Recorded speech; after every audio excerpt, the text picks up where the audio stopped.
Chaska, Minnesota. AP, sweep, then almost swept. That describes the U.S. team's opening day at the Ryder Cup. The Americans won all 4 of Friday morning's foursomes matches, then nearly got shut out when they dropped 3 of 4 in the afternoon 4 balls. The momentum swing left Europe trailing 5-3, but encouraged captain Darren Clarke enough to shoehorn the last 2 of his 6 rookies into Saturday morning's foursomes sessions. Asked whether he'd rather have a small lead or the momentum, Clarke thought about it for a moment.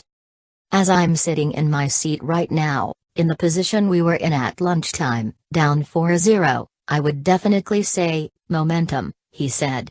"Because we didn't have much at lunchtime." Here are some things to watch heading into Day 2 at Hazeltine. Crowd control. More than 50,000 fans flocked to Hazeltine on Friday, the vast majority of them wearing stars and stripes and cheering for the Americans. They were also cheering hard against the Europeans, imploring them to hit it in the water.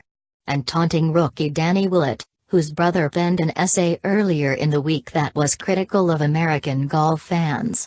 The day ended with Rory McIlroy returning the favor, bowing after a 20-foot eagle putt on number 16 finished off Dustin Johnson and Matt Kuchar.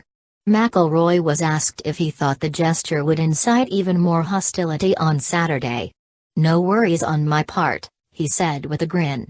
"I bowed to them and said, 'You are welcome for the show,' and we move on."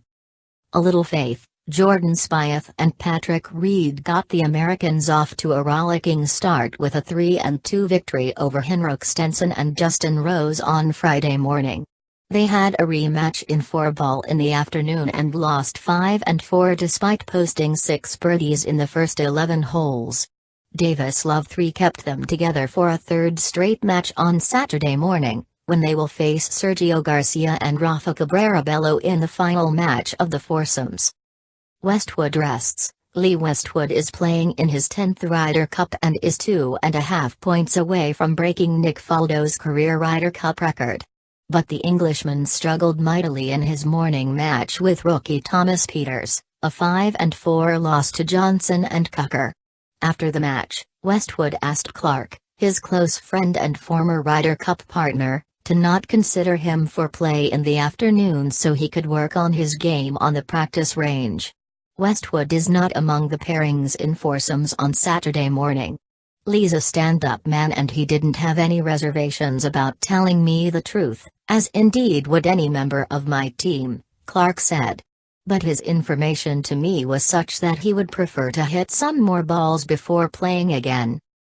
Debut time. Love played all 12 members of his team on Friday. Clarke decided to sit rookies Matt Fitzpatrick and Chris Wood the entire day. Both newcomers will make their Ryder Cup debuts on Saturday morning in foursomes. Fitzpatrick is paired with Stenson in the second match against Brandt Snedeker and Brooks Koepka. Wood will play with Rose in the third match against Jimmy Walker and Zach Johnson. "They are almost like waiting for Christmas," Clarke said. "They want to go and play. They didn't get the opportunity on Friday, and I didn't want to hold them back anymore." Fan engagement. Snedeker had a scary moment on Friday when his tee shot on number 9 hit a female fan in the head. The ball hit the woman in the glasses, and she was down for several minutes before Snedeker signed the ball for her. "She said, 'I'm fine. Just go win this thing,'" Snedeker said. "So when I heard her say that, I'm like, I'm good to go." Snedeker also sent a warning to fans who will be watching him on Saturday. "Unfortunately, when you drive it as crooked as I do sometimes, you get to know a lot of the fans that way," he said with a sheepish smile. "Hopefully she understands."